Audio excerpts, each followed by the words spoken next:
खुलुमबाय लोगोफोर actually video लाबोयिया गोबाव जाबाय गोबाव सम जाबायमोन लाबोयो आरो ओंखाराखैमोनबो आङो खारन माखासे पलिटिक्सनि बाथ्राखौ लानानैसो भिडिअ हगारबाय थानाय जादोंमोन आङो हगारनायफ्राबो बिनो मोजां एडिटबो खालामनो हायाखै एडिट खालामनो हायैनि खारनाबो मोजां मा जिनिस गैया नांगौ जायो मोजां एडिट खालामनो ओंखायनो बिनि थाखायनो आं लाबोनो हानाय जायाखै मेन खारना बेजों लोगोसे गुबुन गुबुन पलिटिशियानफोरनि भिडिअ ना जोंनिख्रुइबो साबसिन हामसिन गियानि गुनि बर' रायजो राजानि बाथ्रा साननो हानाय बर' रायजो राजानि खैफोद आफोद दुखु दाहा बेफोराव थानायखौ साननो हाग्रा लिडारफोरनि भिडिअल' लाबोबाय थानाय जादोंमोन जाय हक बाथ्राफोरा बिदिनोसै थ' बाथ्राखौ आं बेखौ बुंनो लुबैदों गोसोखांबाय थादों बोसोरथामाथ' UPPLआ खुंथायाव थानाया कमप्लिट जाबाय थ' नैबे भिडिअआ जायफ्रा UPPLनि हार्डकर आरो आंनि भिडिअखौ जायफ्रा नायनो मोजां मोना बिथांमोना बिल्कुल दा नाय आरो ओंखारना थांनाया मोजां खारन UPPLनि नैबे प्रमद बर'खौ बुंनाय जागोन आरो आनफल' खालामनानै लानाया मोजां जागोन नोंथांमोना नायाब्लाबो अरजाया आंहा अनलि सासे सानैल' नायग्रा थाबाबो जायो थ' बाथ्राया बेनो NDFBनि केस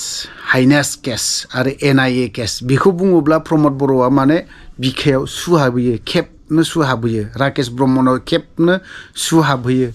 गबिन्दनाव हाबहोयो ओमफ्राय रनजित बसुमतारी BR फेरेंगा ना BR फेरेंगा बिथांनाव हाबहोयो बर'दिननि सम थेवबो आं बुंनो गोसो गैया बाध्यता गोदान बोसोराव कर्ट गाहैनांगौ हाजिर हैनांगौ 19 तारिखआव नैबे बेलायाव थ' दिनैहाय बोसोरथाम कमप्लिट जाखांनानै नैबे UPPL प्रमद बर'आ मा एफाराब मा होननानै बुंगोनथाय बिदिखौ जों माबा मोनसे बाथ्रा बुङोब्ला बिथांमोननियाव माने सु हाबहोयो थ' बुङाब्लाबो उफाय गैया बाध्यता नोंथांमोना कमप्लिट बोसोरथाम जाबायलै बोसोरथाम जानानै NDFBनि हाइनेस केस सासेनिखौबो फोजोबना होनो हायाखै आरो NIA केस नोंथांमोना सासेखौबो बर'ना होनो हायाखै बे बोसोरनैयाव नोंथांमोना साबेसेखौ उइद्र' खालामगोन आरो साबेसेनिखौ 4 लाखखौ होगोन बोसोरथामाव नोंथांमोना होनो हायाखै बे बोसोरनैयाव आरो मा होबावगोन आरो मा मावबावगोन नोंथांमोनावथ' प्रब्लेमा 101ता दङ रायजो राजानिफ्राय लानानै बांगालनो जुंगालनो बिहारिनो मुस्लिमनो ना पान्जाबिनो गुबुन गुबुन जोंनि बे BTC आवहाय गोबां ट्राइब दं बे ट्राइबफोरनि प्रब्लेमखौ बेसेबां मा खालामबावगोन बे बोसोरनैयाव बोसोरथामाव NDFBनिखौनो हायासैबा बे बोसोरनैयावहाय आरो मा मावबावगोन बाद बाखिखौथ' नों बे बोसोरनैखौथ' रायजो राजानोनो टटेलि होजोबनो गोनां जागोन नों रायजो राजानि खामानिखौ मावनो गोनां जागोन नोङो होमबा दिनै हाइनेस केसफोरखौ माला उइद्र' खालामगोन होमबाथ' नोंथांमोननि सरकारजों सापर्ट खालामनानै जेबो लाब गैया जों फोथायदोंमोनलै प्रमद बर'खौ जों सानसे समाव बिनि जाखिनि बाथ्रा बुंनाय जानो हागौ नोंथाङा थान्दा गुरै खिन्थु नोंनि गोसोआ एफाराब जे बेफोरबायदि जागोन जों मालाबाबो सानाखै जेब्ला नोंथाङा डिभाइड आसाम 50-50नि रावखौ लानानै न' बड'लेण्ड न' रेस्ट खानाय हरलाबायनानै नोंथाङा बुंदोंमोन बे समाव जों हारिनि बाथ्राखौ सिन्था खालामनानै नोंनि खोथाखौ सिन्था खालामनानै जोङो रायजो राजा गासैबो नोंखौ गोहोआवथ' दोनफैदोंमोन ना दोनदों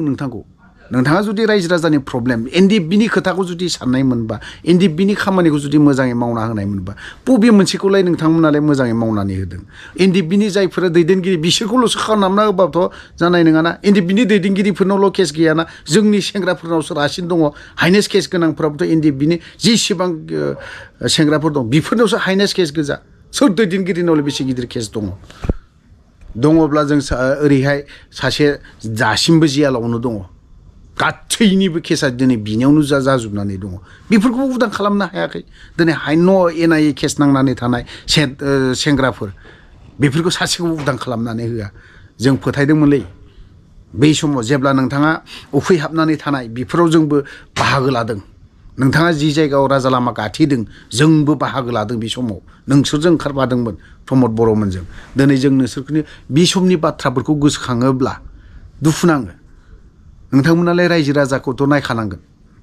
रायजो राजानो दिनैहाय पलिटिक्सनि बाथ्रायाव एसे बुंलांनो लुबैदों आङो दिनै नोंथांमोना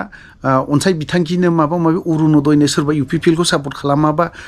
अरुनदय दानना होगोन मा हुदा बेलाय बेफोर बेफोर जाया नोंथांमोना गासैखौबो सोरबा बिपिएफखौबो नायनांगोन कंग्रेसखौबो नायनांगोन सोरबा माबा एआइइउडिएफनि मानसिखौबो नायनांगोन सोरखौबाखौबो नायनांगोन नोंसोरो दिनै बेफोरबायदि गोबां खोथा खोनादों जोङो आरो रायजो राजायाव गोबाङानो बुंदों बेफोरबायदि दानना होनाय ओरैथ' नै बबेबा गामि दरसेयाव इउपिपिएलखौ सापर्ट खालामग्रा गोजा दिनै बेफोरो दिनै बिपिएफआव हाबफिनबावनो नागिरदों अरुनदय दानजानो गिनानै बिथांमोना हाबहैनोनो हाया दिनै बिसोरो बेफोरबायदि जानानै दङ जाय हक बाथ्राफ्रा नोंथांमोना दिनै रायजोनि खामानि मावनो नागिरदों आंना खोथाया बेनोल' नोंथांमोनखौ जुदि मोजां एनडिएफबिनि नैबे नोंथाङाथ' बुंना लानाय प्रमद बर'आ बे रोखा रोखि बाथ्रा बे नोंथां आं बुंनाय राव नङा नोंनि खुगानिफ्रायनो गनाय प्रमद बर'निफ्रायनो आरो मेनलि गबिन्द बसुमतारी बिथाङा लाजिगोन ना लाजिया मोनथिगोन ना मोनथिया एनडिएफबिनि प्रब्लेमखौलाय बिलाय एनडिएफबिनो बेसेबां प्रब्लेमाव गोग्लैदों जोंफोर दिनै एभ्रि मान्थ केस गानाङो गोदान बोसोर सफैबानो नै अफ्रिया गाहैबावनांगौ कर्ट गाहैनांगौ जोङो बिनि अनगायैथ' आरो जानुवारिनि उनावथ' आरो गोबां सेंग्राफोरनि कर्ट गाहैनांगौ जायफ्रा दिनै कर्ट गायालाफानो थांदों बिसोरनो सुमन लेखाफोरा रोखा सहैगासिनो दङ कर्ट गाहैनाङा होननानै बुङो बिसोरो लिडारफ्रानो बुङो बर'नि लिडारफ्रानो मानोथो दिनै सुमन लेखाफ्रालाय रोखा रोखि थांगासिनो दङ सुमन लेखा कर्ट गाहैयाब्लानो गाबोन समफोरनो जों आरोबाव जेल जाहैफिननो गोनां जाहैगोन थ' दिनैहाय बेवहाय बेखिनि बाथ्राखौ बुङोबा इउपिपिएलनि सोद्रोमाफोरा बिखायाव सु हाबहैयो लाजिनानै लाब गैया सिदा बाथ्राखा बेफोरो बे मासाव जानुवारि मासाव जों गाहैबावगोन आरोबाव जोंफोर दिनै मेघालय बायदियाव तुराफोर बायदियाव मोजां रोखोम ओंखारनो हाया मानिथो गोजोन गोरोबथा जाखो बिलाय एभ्रि मान्थ दैलि प्रमदआ बुंबाय थायो दिनै पिस गोजोन होनबाय थायो दिनै गोजोन गोरोबथा जों बेफोरबायदि जानो हायो नामा नोंथाङाथ' बुंदोंमोन दिनैहाय न'खराव दिनै दोनफैनो हाबाय लाबोनो हाबाय मोजां रोखोमै सुख सान्थिब्लाबो एसेब्लाबो ओंखाम बोथि येस मानिदों जों बेखौ मानिदों नोंथाङा दिनै न'आव होफैजोबदों दोनफैदों खिन्थु जोंफोरनि गोजोनखौ मा खालामनो हादों केसखौ माला उइद्र' खालामगोन बोसोरथामावथ' हाखायाखै ओरैनो बेखारनो गोब्राम बायनानै थैदों बोसोरथामाव सोरबा सासे सानैनिया नन हाइनेस केसफोरासो दिनै उइद्र' जादों हाइनेस केसफोराथ' रावनियावबो उइद्र' जायाखै बोसोरथामाव हाइनेस केस उइद्र' जायाखै दिनै लिडारफोरनाव सोङोब्ला जों बेखौ केसखौ खबरसो लानांगोन बेफोरबायदिल' बुङो गबिन्दनाव सों गबिन्दआ बेखिनि खोथाखौ बुंगोन बियो रन्जित बसुमतारीनाव सों रन्जित बसुमतारीयाबो बेबो बुंनो हाया उमुक थारिखआव बायगोन उमुक बोसोराव बायगोन उमुक सनाव जोबगोन बे खोथाखौ बुंनो हाया जानोलै सोर लादोंथाय बे केसनिखौबा आं मोनथिथ'वा उमुकनावसो सोंनांगोन बेफोरबायदि बुंगोनसो बिसोरो बिनि अनगायैथ' जेबो गैया खारन दिनै जों सेंग्राफोर केसनि थाखायनो फाग्ला जानानै दं सोरबा नङा गोबाङानो आंल' नङा आंनिखौ दा सिफाय दे आं नांजाया थाथों बिदिनो आं लासैनो एसेनो फोजोबलांबाय थागोन कर्ट गायैनो खिन्थु बै सेंग्राफ्राथ' दिनै न'खरावथ' अबस्था गैयाना बै न'खरावथ' दिनैहाय बिसोरनोथ' कर्टआव गाहैनो थाखाय 1000 थाखा नङाला जाया सोरनोबा दिनै डिमापुर बायदियाव दङ नागालेण्ड बायदियाव दङ सोरना बेफोरबायदिनोथ' 1000 2000 जों जायाना बेफोरखौथ' खमसे खम एसे साननांगौ जायो बे गबिन्दआ रासिन साननांगौ जानानै फैदों दा गबिन्दखौ जों दिनैहाय दसेनो गोसो गैयामोनलै बिथांनि मावबोनाय बिथांनि हारिनि खामानि मावबोनाय जों दाबो सनमान होयो खिन्थु दिनैहाय पलिटिक्सआव हाबनाय लगेनो बेफोरबायदि जानांगौनि खुनु दरखार गैया दिनै बेफोर बाथ्राफोरखौ बुंबाय थायोबा इउपिपिएलनि सोद्रोमाफोरा दुखु मोनो बिखायाव सु हाबहैयो बिसोरनाव जों बुंनो गोनां बायध'था बेफोरखौ आंल' नङा केसआवहाय गोबां भुक्तभुगि जानानै दं नैबेनि 27 तारिखआवनो दा फैगोन 27 तारिखआव बिनाया गाहैनो गोनां जादों उकिल हमहैनो गोनां जादों बियो दिनै बियो कर्ट गायसेन हैनो बा जामिनदार लांनो थाखाय फैसा थाइसेबो गैया 30-40 थाखा नांगौ बिनो जामिनदार लाना थांनो थाखायनो बेखिनि फैसानो गैया मा खालामगोन हा फाननानै थांदो बियो गथ' गथाय गोनांबाव फिसाय गोनांबाव दिनै बेफोर बेसेबां खस्थ' गोग्लैदों थ' दिनैहाय गोबां बाथ्रा बुंदों आरो गोबां बाथ्राबो बुंबाय बारा खोथाबो बुंनो सानाखै बुंगौमानि लावो गोबां जालाङो जायफ्रा नायनो मोजां मोना बिथांमोनखौ आं टटेलि बुंबाय थादों दाबो बुंदों उनावबो बुंलांबाय थागोन आं ओंखायनो जायफ्रा नायनो मोजां मोना बिथांमोना दानाय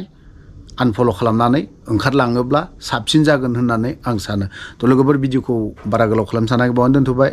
जय बर' हारिनि